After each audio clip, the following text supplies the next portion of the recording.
श्रोतेहो नमस्कार. आजच्या hello doctor या आपल्या लाईव्ह फोन इन कार्यक्रमामध्ये आपल्या सर्वांचं मनपूर्वक स्वागत. श्रोतेहो, आजचा आपला विषय आहे सांधे बदल शस्त्रक्रिया, समज आणि गैरसमज. आपल्यासोबत अहमदनगरचे सुप्रसिद्ध अस्थिरोग तज्ज्ञ डॉक्टर प्रशांत काळे हे स्टुडिओमध्ये आहेत. डॉक्टर साहेब, आपलं आकाशवाणीच्या स्टुडिओत स्वागत. नमस्ते. श्रोतेहो, या कार्यक्रमामध्ये आपल्याला सहभागी व्हायचं असेल आणि आपल्या ज्या काही शंका असतील त्या डॉक्टरांना विचारायच्या असतील तर आपल्या फोन लाईन सध्या आपण चालू केलेल्या आहेत.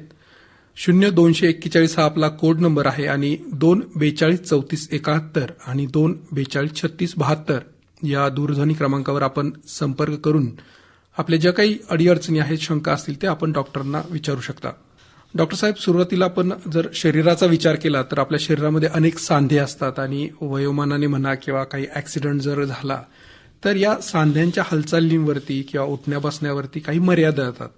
खरं तर यातून प्रचंड वेदना वगैरे होत असतात आणि सांधे बदल शस्त्रक्रियेपर्यंत हा जो काही प्रवास तो जातो. तर सुरुवातीला आपण आपल्या श्रोत्यांना सांगूया की शरीराचा जर विचार केला तर आपल्यासाठी कोणते महत्वाचे सांधे शरीरामध्ये असतात. तसं पाहिलं तर शरीरातील एकूण एक सांधा महत्वाचा आहे. हाताचं छोटंसं बोट जरी दुखावलेलं असलं तरी दैनंदिन कामावर त्याचा परिणाम होतो. पण मुख्यतः आपल्या शरीराचे जे मेन जॉईंट जे आहेत ते म्हणजे खांदा, खुबा, गुडघा आणि घोटा. त्यामध्ये खुबा आणि गुडघा हे अत्यंत महत्वाचे आहेत, ज्याच्यावरती चालताना प्रत्येक पावलागणिक वजन पडतं. बरोबर. आता आपल्या शरीरामध्ये जे काही सांध्यांची रचना आहे तर ती अगदी महत्वाच्या जागेवरती आहे की त्याच्याशिवाय आपली हालचाल होऊ शकत नाही. तर हे जे सांधे आहेत ते व्यवस्थित असणं किंवा निरोगी असणं हे किती महत्वाचं आहे.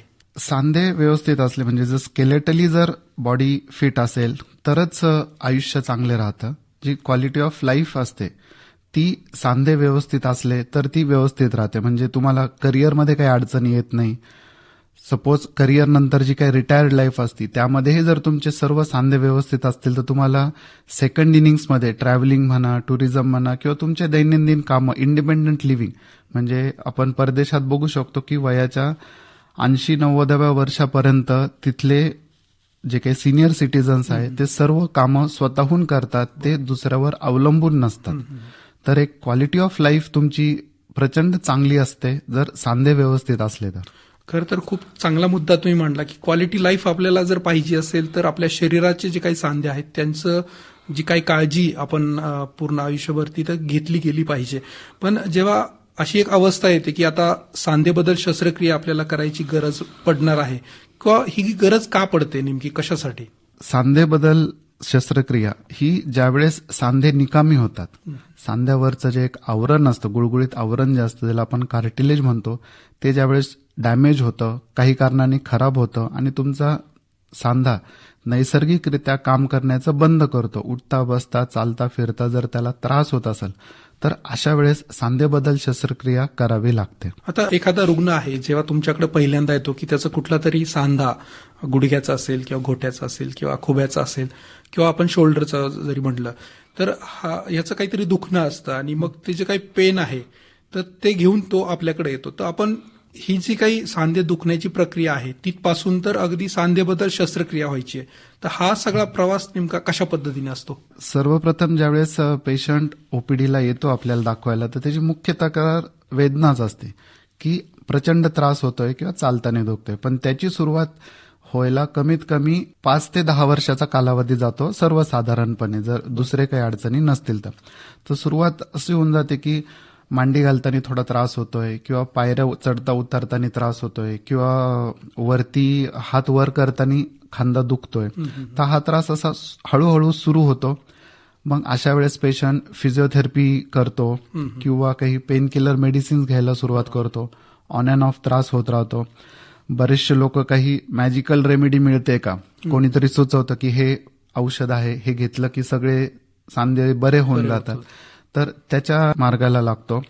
ह्यामध्ये साधारण 4-5 वर्ष याच्यामध्ये जातात आणि मग प्रचंड त्रास ज्यावेळेस होतो त्यावेळेस सांधे बदल करण्याच्या दृष्टीने त्याचं मार्गक्रमण सुरू होतं.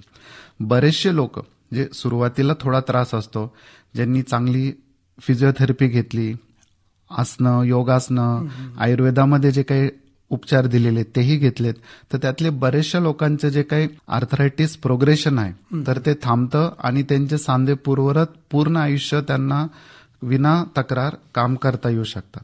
तर त्यातले काही जण आहेत की जे हे सगळे पथ्य पाणी पाळू शकत नाही आणि शेवटी त्यांचं दैनंदिन अँब्युलेशन म्हणजे जे शेवटी घरातल्या घरातच फिरायला सुरुवात करतात किंवा काही बेड रिडन होऊन जातात बरोबर.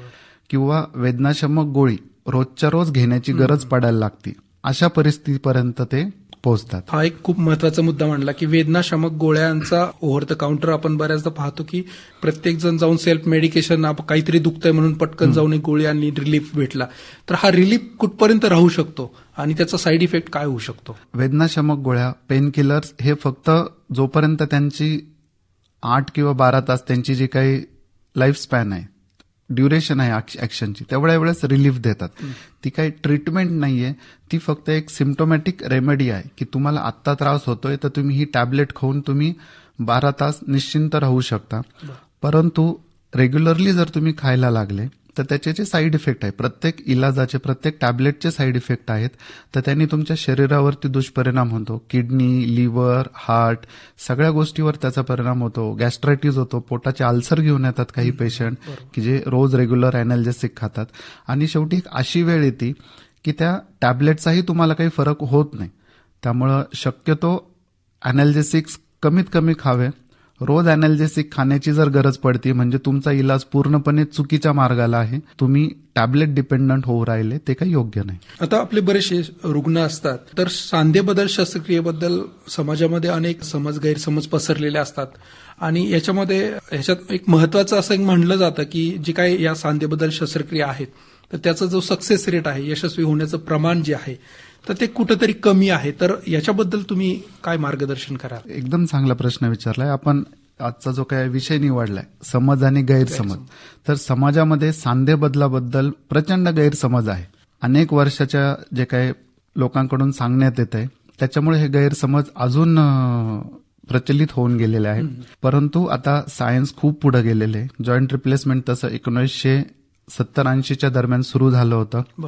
भारतामध्ये ते 2000-2005 पासून ते फार प्रचलित झाले आणि सध्या इतके पुढं सायन्स झालेलं आहे की त्यांचा सक्सेस रेट जवळपास 99% आहे. चांगल्या हॉस्पिटलमध्ये केलं, चांगल्या सेंटर्सला आणि चांगल्या डॉक्टरांकडून केलं तर हाच सक्सेस रेट 99.5% असेल असं मी विश्वासाने सांगू शकतो. नक्कीच आपण या विषयावर पुढे बोलूया. आपले श्रोते एक फोन लाईनवरती आहेत. हॅलो. नमस्कार. नमस्कार. हॅलो डॉक्टर कार्यक्रमामध्ये आपलं स्वागत. रवींद्र पुढारकर बोलतोय. माझे 3 प्रश्न आहेत. मला असं विचारायचं की कोरोनाचा एक दुष्परिणाम म्हणून सुद्धा सांधेदुखी होऊ शकते का? दुसरं असं की एकदा सांधेबदल शस्त्रक्रिया केली तर परत करायची आवश्यकता काही कारणामुळे, वैद्यकीय कारणामुळे पडते का? आणि तिसरं म्हणजे गरीब रुग्णांना सांधेदुखी शस्त्रक्रिया स्वस्तात कुठे करून मिळेल? चांगले प्रश्न विचारले त्यांनी. म्हणजे आता खरं तर हे मागील 2 वर्षामध्ये कोरोनाची परिस्थिती होती आणि ह्या कोरोनाच्या काळामध्ये काही ट्रीटमेंट्स ज्या दिल्या गेल्या की त्याच्यामधून असे काही साईड इफेक्ट सांध्यांच्या बाबतीत आपल्याला काही पाहायला मिळालेत का? निश्चितच कोरोना जो काही 2020 साली आला त्यांनी सर्वच मेडिकल फील्डमध्ये बदल घडवून आणलेत.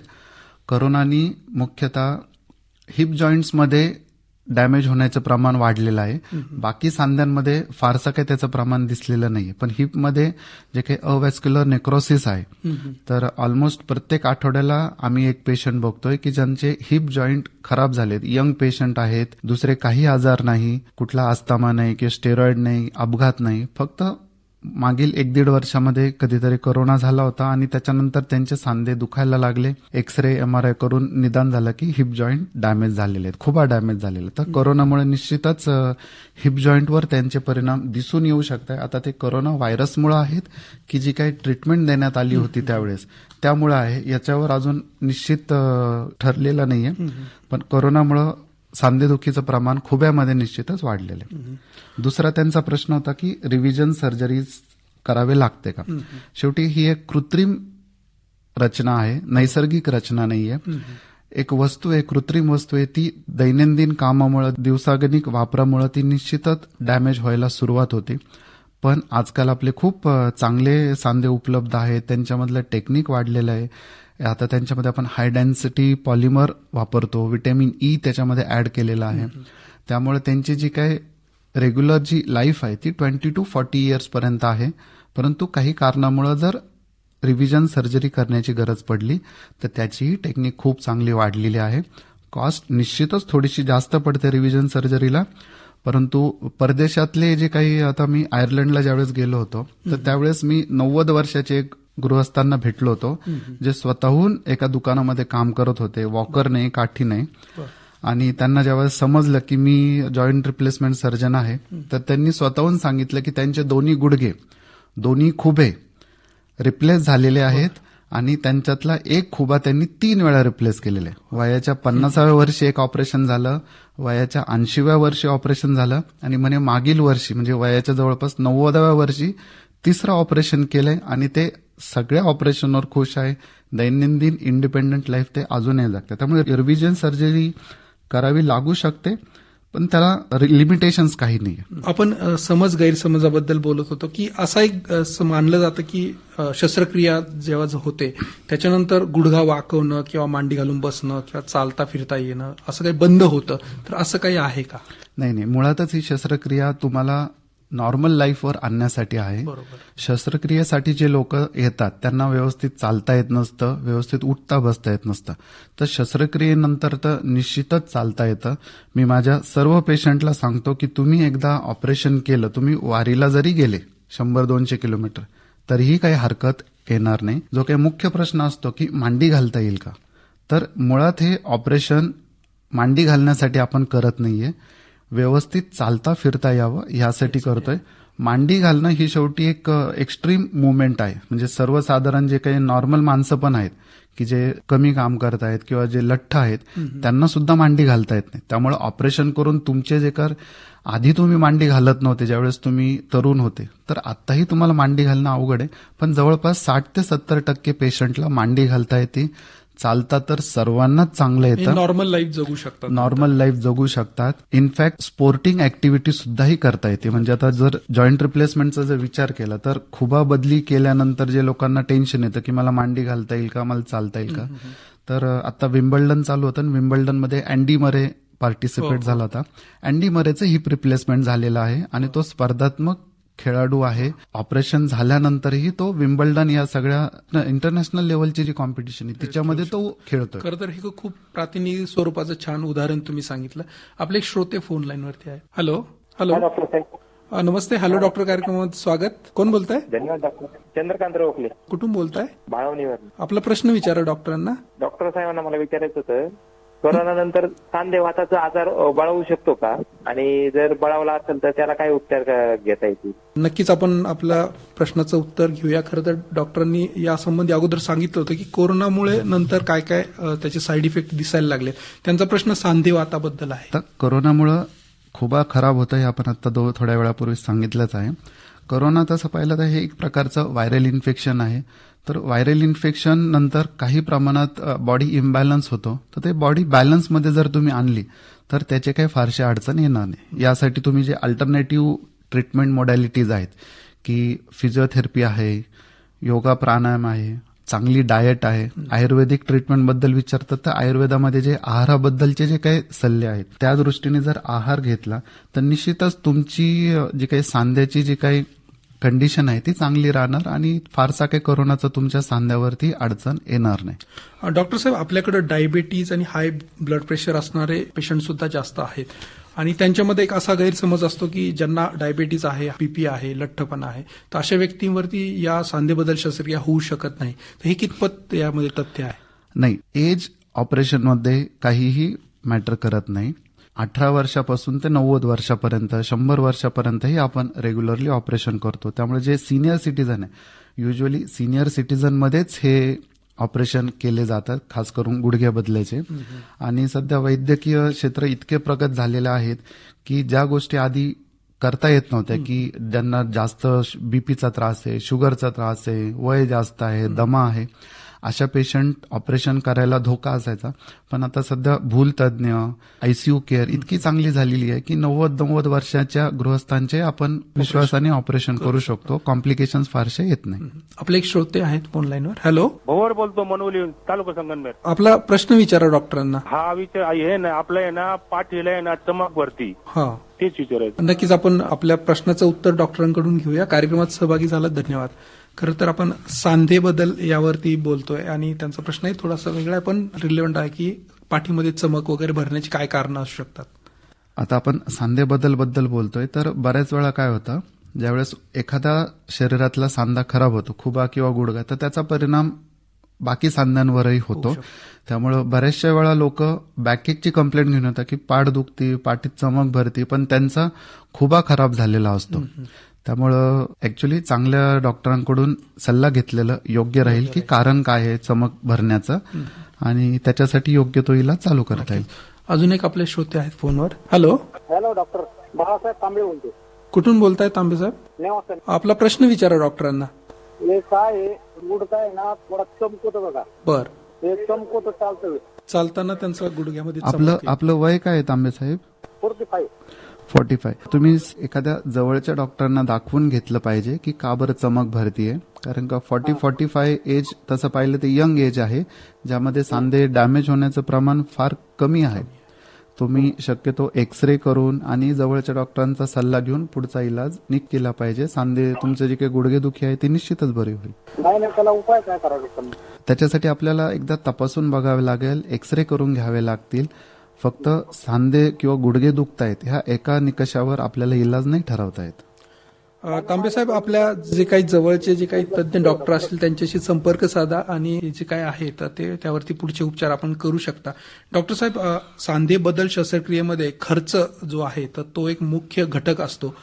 तर ही जी काही शस्त्रक्रिया आहे ज्याच्यावरती आता बरंचसं विदेशी तंत्रज्ञान सुद्धा आपल्याकडे उपलब्ध झालेलं आहे, तर खर्चाचा विचार केला तर ते कशा पद्धतीने मॅनेज केलं जाऊ शकतं किंवा कितीपर्यंत खर्च त्यांना लागू शकतो? शेवटी कॉस्ट ही एक खूप मोठा प्रश्न आहे. म्हणजे सामान्य कुटुंबातले जे लोक आहेत त्यांच्यासाठी गरज जर असेल तर त्यासाठी पैशाची पण जमवाजमव करणं महत्वाचं आहे. सांधे प्रत्यारोपण आता दिवसेंदिवस वाढतंय, त्याच्यामुळे निश्चितच जी काही कॉस्ट ऑफ ट्रीटमेंट आहे तीही कमी होऊ राहिली आहे. शेवटी आता यामध्ये सर्व्हिस चार्जेस असतात, हॉस्पिटल चार्जेस असतात, पण साधारण 80-85 हजारापासून गुडघेबदली शस्त्रक्रिया तुम्हाला चांगल्या ठिकाणी आणि चांगल्या डॉक्टरांकडून करता येऊ शकते. आपले अजून एक श्रोते आहेत फोनवरती. हॅलो.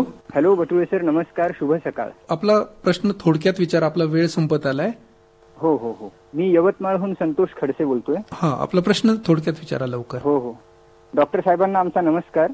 नमस्ते सर. आम्हाला असं विचारायचं की जनमानसामध्ये सांधे प्रत्यारोपण संदर्भात काही गैरसमज आहेत, तर त्याबद्दलचं आपल्याकडून मार्गदर्शन हवं होतं. तर गैरसमजाबद्दल सांगायचं झाल्यास असे आहे की सांधेरोपण जे शस्त्रक्रिया त्या 100% यशस्वी होतात की नाही याबद्दल गैरसमज आहे, किंवा त्यानं सांधेरोपण प्रत्यारोपणाबद्दल त्याच्यानंतर वेदना खूप होत असतात असा पण एक गैरसमज आहे. खडसे साहेब, आपण जे काही प्रश्न विचारले त्यावरती आपणच या सगळ्या गोष्टीवरती ऑलरेडी चर्चा करतोय आणि डॉक्टरांनी या सगळ्या जे काही प्रश्न आता तुम्ही विचारले ते आपण या कार्यक्रमाच्या सुरुवातीपासूनच सांगतोय.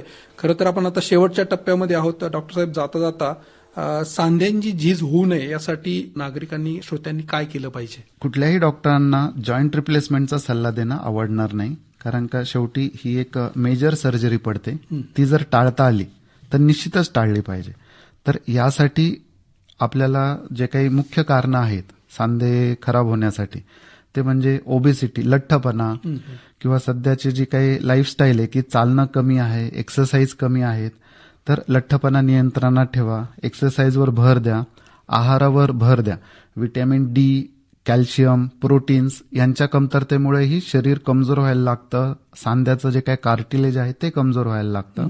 ह्या सर्व गोष्टी तुम्ही जर व्यवस्थित केल्या तर सांधे तुमचे वयाच्या 70, 80, 90व्या वर्षापर्यंतही एकदम चांगले राहतील. तुम्हाला कुठल्याही डॉक्टरांची किंवा कुठल्याही गोळी किंवा ऑपरेशनची गरज नाही पडणार. खरं तर श्रोते हो, हा खूप महत्वाचा असा विषय आजचा आपला हॅलो डॉक्टर कार्यक्रमाचा होता, सांधेबद्दल शस्त्रक्रिया. परंतु पूर्वी जसं सांधे दुखायला लागले किंवा त्याची हालचाल होत नसेल तर त्याच्यावरती उपचारांना काही मर्यादा होत्या, पण आज तशी परिस्थिती राहिलेली नाहीये.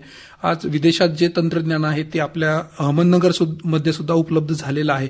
त्यामुळे आपण जे काही तज्ज्ञ डॉक्टर आहेत त्यांच्याकडे जाऊन आपले सांधे जे आहेत तर त्याची योग्यपणे तपासणी करू शकता. त्यावरती ते योग्य निदान करून जी काही शस्त्रक्रियेची गरज असेल तर तसं किंवा इतर जे काही उपचार असतील ते नक्की सुचवतील. काळे सर, तुम्ही आज आकाशवाणीच्या स्टुडिओमध्ये आलात आणि एवढी छान माहिती श्रोत्यांना त्यांच्या शंकांचं निरसन केलं. वेगवेगळे प्रश्न श्रोत्यांकडून आले, त्याला आपण समर्पक उत्तरं दिली. श्रोतेहो, आपल्या डॉक्टरांना जर आपल्याला काही संपर्क करायचा असेल किंवा आपल्या काही अजून शंका बाकी असतील तर आपण त्यांच्याशी फोनवरती संपर्क करू शकता. त्यांचा मी नंबर आपल्याला सांगतो. 8981-008-008 8981-008-008. डॉक्टर प्रशांत काळे, जे अहमदनगरचे सुप्रसिद्ध अस्थिरोगतज्ञ आहेत, ते आज आपल्या आकाशवाणीच्या स्टुडिओमध्ये आलेले होते. डॉक्टर साहेब, मनपूर्वक धन्यवाद, आपण कार्यक्रमामध्ये सहभागी झालात. धन्यवाद.